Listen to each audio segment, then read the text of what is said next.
Hi, welcome to my channel. నేను మీ మహేశ్వరి. టూరిజంలో మిగతా నగరాలతో పోటీ పడుతూ దూసుకెళ్తున్న మహానగరం హైదరాబాద్ లో లెక్కలేనన్ని పర్యాటక ప్రదేశాలు ఉన్నాయి.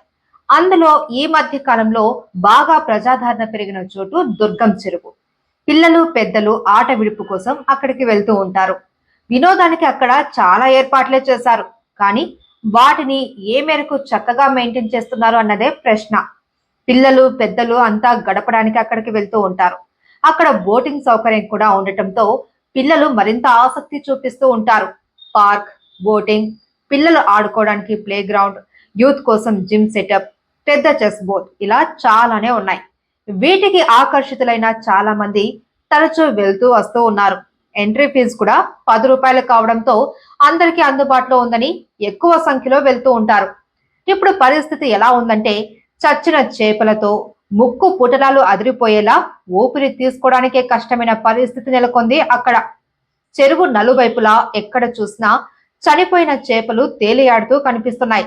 దీనికి కారణం నీటిలో ఆక్సిజన్ స్థాయిలు తగ్గిపోవడమే.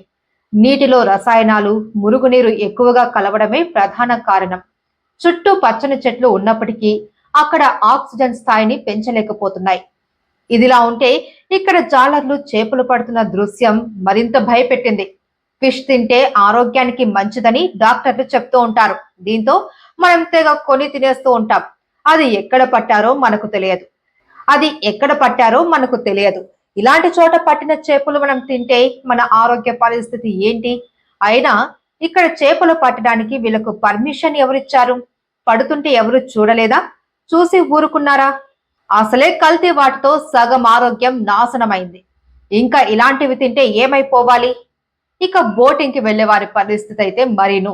బోటింగ్ చేస్తున్నంత సేపు వారు ఊపిరి బిగబట్టాల్సిందే. ఎంట్రీ ఫీజు 10 రూపాయలు అయినా లోపల బోటింగ్ కి ఒక్కరికి 100 రూపాయలకు తక్కువ ఏదీ లేదు.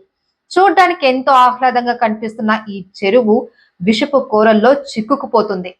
చెరువులో ఆక్సిజన్ స్థాయిని పెంచడానికి చేయవలసిన ప్రయత్నాలు ఎక్కడా కనిపించకపోవడం మాట పక్కన పెడితే, కనీసం చచ్చిన చేపలను, అక్కడ పక్కన పడేసిన చెత్తా చెదరాన్ని క్లీన్ చేయకపోవడం చూస్తుంటే వీరి కనీస నిర్వహణ ఏ విధంగా ఉందో అర్థం చేసుకోవచ్చు.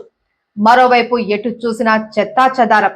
ఇకనైనా నిర్వాహకులు మేల్కొని ఈ సుందర పర్యాటక ప్రదేశాన్ని శుభ్రతగా ఉంచి అందరికీ ఆహ్లాదాన్ని పంచేలా తీర్చిదిద్దాలి అని ఆశిద్దాం. ఈ వీడియో కనుక మీకు నచ్చినట్లయితే లైక్ చేసి, షేర్ చేసి, సబ్స్క్రైబ్ చేసుకోండి. Thank you for watching.